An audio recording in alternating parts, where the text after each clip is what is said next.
Pour ceux qui me connaissent depuis longtemps, vous le savez, je suis un grand haters de Renault. Mais l'ironie de sera frappée, maintenant j'y travaille. Bon, on est fichu. Et il faut se dire que je commence à m'habituer un petit peu à la marque. Moi qui avais envie de vomir sur Renault, maintenant j'ai envie de vomir sur Peugeot. Alors oui, je suis actuellement dans la toute dernière 308, mais qu'est-ce qu'elle est belle! Mais qu'est-ce qu'elle pue la merde dans le fond! Encore une fois, je tiens à préciser que je m'adresse aux mécaniciens, parce que les usagers de la route, ils doivent être très fiers de rouler dans leur petite voiture du Lion, là. Bien sûr qu'elle claque, bien sûr qu'elle a de la gueule intérieure comme extérieure, mais en tant que... Oh! Parce que pour vous, l'intérieur et l'extérieur, ils changent, hein, mais nous, en tant que mécaniciens, le moteur lui-même, c'est le même depuis des années. Et on commence à en avoir marre. Il évolue un petit peu, mais il reste sur la même base. Bougez pas, je vous résume tout ce que je viens de dire en quelques secondes. Oui, elle est belle, bien sûr qu'elle est belle, on dirait un RS6. Mais toute la vérité est là-dessous. Bon, je m'y connais pas trop en Peugeot, mais ça sent le PureTech. Ouais, c'est bien ce que je pensais. Hein. Un PureTech 130 chevaux, 1 litre de... Oh lolo. Tout va se passer là-dessous. Dans quelques secondes, vous allez comprendre. On a enlevé la plaque sous moteur, on met notre bac à huile juste en dessous. Vous allez encore me dire, ouais, tu te plains pour rien, gna. Non, je suis juste en train de dire qu'on reconnaît une voiture de qualité et une voiture de merde. Et ça, c'est une voiture de merde. Et à quoi on la reconnaît? Juste à ça, regardez, il suffit que je... Là c'est rien. Il suffit que je pousse un petit peu, que je desserre.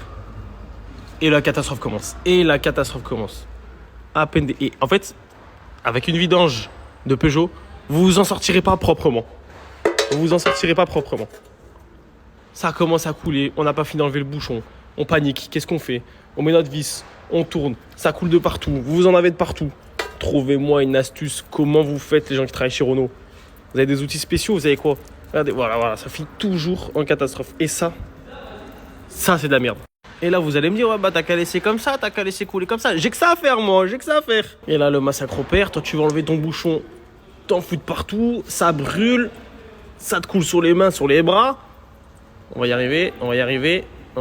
Le pire, hein, c'est que celui-là encore, c'est un véhicule qui est assez récent. C'est quand le véhicule est un peu rouillé, tu vois, et que la vis ne vient pas à la main. Et voilà, tu galères. Attendez, je vais la voir.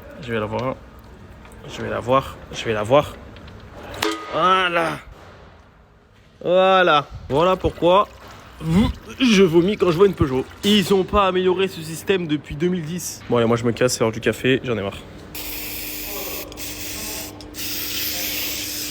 Révision terminée. Bon, on n'est pas des gros cons, donc on va quand même dire quelques points positifs. La remise à zéro, là-dessus, ça a toujours été une masterclass. Hein. On appuie ici, on appuie sur le bouton du start et il n'y a plus qu'à patienter 10 secondes. Ça, on peut pas lui enlever. Toutes les Peugeot, Citroën, c'est comme ça depuis les années 2005. C'est carré. Ça, on apprécie.